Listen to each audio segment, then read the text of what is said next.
Miguel Pulido, bienvenido, ¿cómo estás? Muy bien, buenos días, Carmen, y primero que nada quiero agradecer la oportunidad de poder explicar un tema que me parece que se mueve en dos arenas que son muy complejas a veces de explicar y que haré un esfuerzo para hacer lo más didáctico posible, ¿qué son efectivamente los créditos fiscales? Y lo segundo, ¿qué fue lo que pasó en la Corte? Porque las dos cosas me parece que son arenas movedizas a veces para el entendimiento común de las personas, ¿no? Nosotros mismos en Fundar hemos hecho un esfuerzo por tratar de ser explicativos porque creemos que hay un valor público en describir el tema, ¿no?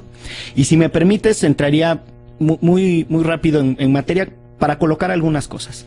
Primero decir que los créditos fiscales son tal cual deudas, para simplificarlo, ¿no? Deudas que tienen los contribuyentes que ya fueron determinadas por el fisco y que no han sido pagadas. Son incumplimiento de las obligaciones de tributación que tenemos las personas, pero que ya están estimadas en un monto específico. La segunda cosa que me gustaría explicar sobre los créditos fiscales es que la propia Auditoría Superior de la Federación los ha señalado como un problema estructural. La Auditoría Superior de la Federación en 2007, que fue el mismo año de la cancelación masiva, estudió los créditos fiscales correspondientes a 2005, emitió un informe propiamente. Y en ese informe, entre otros hallazgos de la Auditoría Superior de la Federación, está el siguiente: no existe un límite para la determinación de créditos fiscales y ciertos contribuyentes se han dedicado a omitir obligaciones por largo tiempo sin que a la fecha se haya hecho nada al respecto. Ciertos contribuyentes se han dedicado a ¿En omitir. esos términos? En esos términos, lo estoy leyendo textual.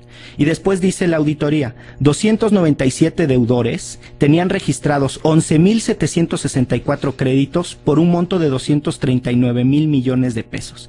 Más adelante dice la propia auditoría: solo 46 deudores acumulan créditos superiores a 1,000 millones de pesos, lo que genera una cartera de 143,584 millones de pesos, y esto es el equivalente a casi el 30% de la cartera total. 46 personas físicas o morales, 46 deudores, concentran el 30% del monto total de los créditos fiscales. Los créditos fiscales, ahí todavía no hablamos ni de cancelados, ni de no cancelados, ni cuáles están en litigio, ni nada. Los créditos fiscales, de 2005 sumaban 495,000 millones de pesos y eran el equivalente al 98% de lo que gasta la administración pública centralizada. Es decir, eso es lo que dejó de recaudar Hacienda por razón de los créditos fiscales y que, como ya dije, son deudas que los contribuyentes están en incumplimiento de pago. Ya sea porque está en litigio, ya sea porque es costoso cobrarlos, ya sea porque se entiende que son incobrables, porque no hay bienes embargables.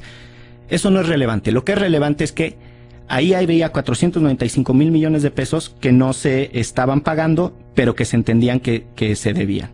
Y cierro con dos hallazgos más de la auditoría, hechos públicos en 2007, a propósito 2005.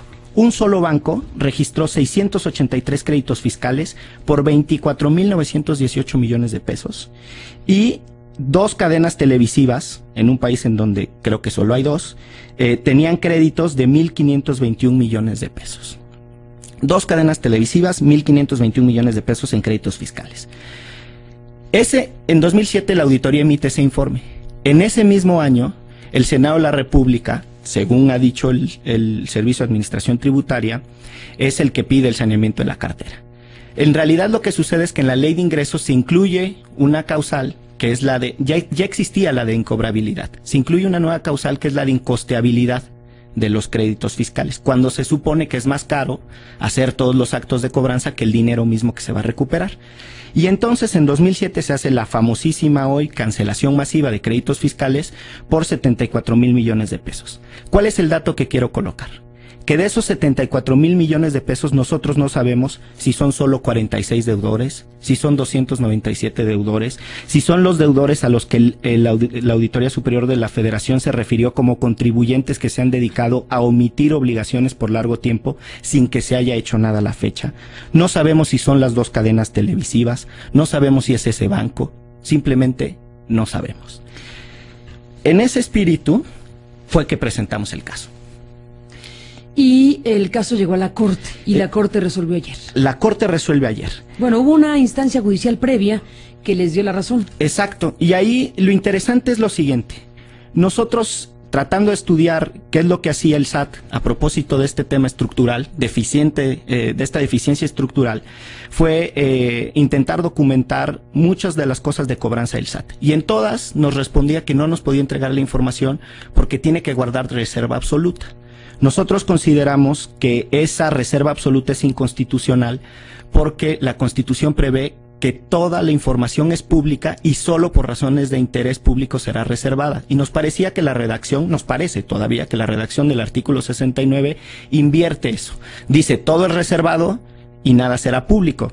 Y hay que decirlo, el artículo 69 del Código Fiscal es viejito, es de cuando teníamos un sistema monolítico y autoritario de 1981, en donde no se le podía cuestionar ni preguntar nada a la autoridad. Bajo esa lógica, nosotros presentamos un amparo por encontrar inconstitucional el artículo 69 y hay que decirlo, ya estaban resueltos los casos en el IFAI, en donde el IFAI ya había ordenado al Servicio de Administración Tributaria que entregara la información.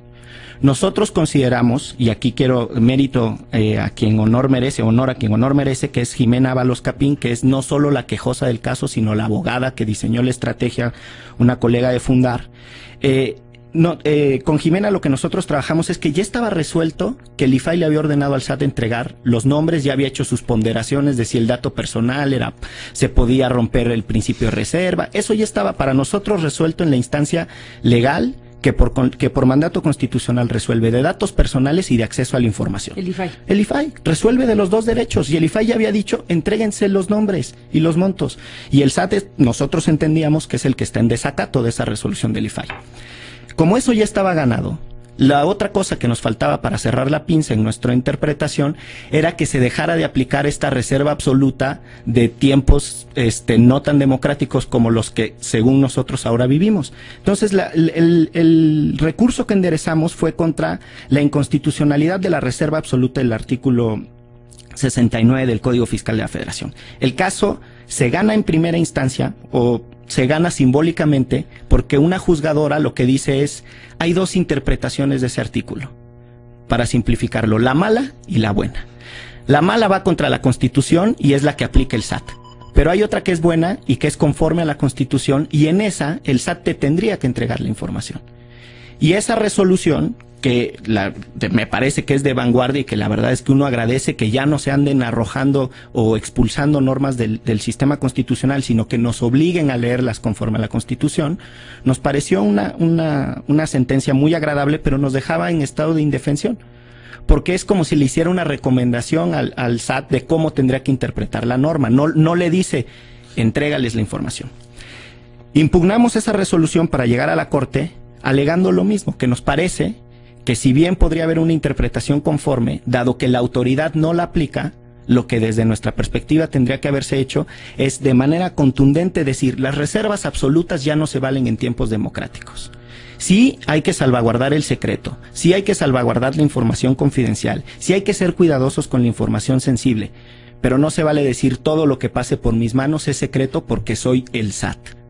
Ese era lo que nosotros queríamos que la Corte dijera. A nuestro entender tuvimos también en la Corte un triunfo simbólico porque 5 ministros expresaron que había que hacer una interpretación conforme de ese artículo y 2 ministros dijeron que el artículo era inconstitucional. Para todo fin práctico y para mayor entendimiento de la audiencia, dijeron los ministros, la reserva absoluta no se vale.